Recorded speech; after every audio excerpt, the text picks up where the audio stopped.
অন্তর্বর্তী সরকারের উপদেষ্টা পরিষদ নিউজিল্যান্ডের ওয়েলিংটনে বাংলাদেশ হাইকমিশন স্থাপনের প্রস্তাব অনুমোদন করেছে।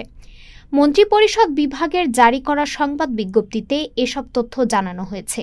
বিজ্ঞপ্তিতে বলা হয়, নিউজিল্যান্ডে প্রায় 10,000 বাংলাদেশি বসবাস করছেন এবং প্রায় 1,000 বাংলাদেশি ছাত্রছাত্রী নিউজিল্যান্ডের বিভিন্ন বিশ্ববিদ্যালয়ে অধ্যয়ন করছেন।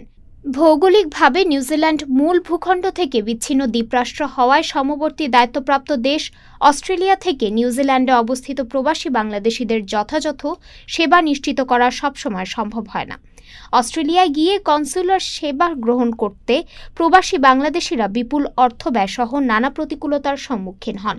ওয়েলিংটনে বাংলাদেশের হাইকমিশন স্থাপিত হলে নিউজিল্যান্ড প্রবাসী বাংলাদেশিদের কাছে সরাসরি দূতাবাসের সব ধরনের কনস্যুলার সেবা পৌঁছানো সহজ ও সাশ্রয়ী হবে বলে বিজ্ঞপ্তিতে জানানো হয়েছে। বিজ্ঞপ্তিতে বলা হয়, বর্তমানে নিউজিল্যান্ডে বাংলাদেশের প্রতিবেশী দেশ ভারত, পাকিস্তান সহ 72টি দেশের কূটনৈতিক মিশন রয়েছে।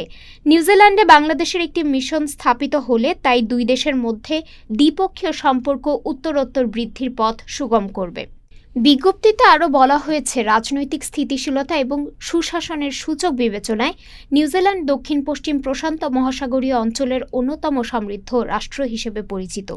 দেশটি মানব উন্নয়ন সূচকে 16তম ও বৈশ্বিক প্রতিযোগিতার সক্ষমতা সূচকে 32তম অবস্থানে রয়েছে। জনগণের ক্রয় ক্ষমতা বেশি হওয়ায় এই দেশ বাংলাদেশি পণ্যের জন্য একটি সম্ভাবনাময় বাজার হতে পারে।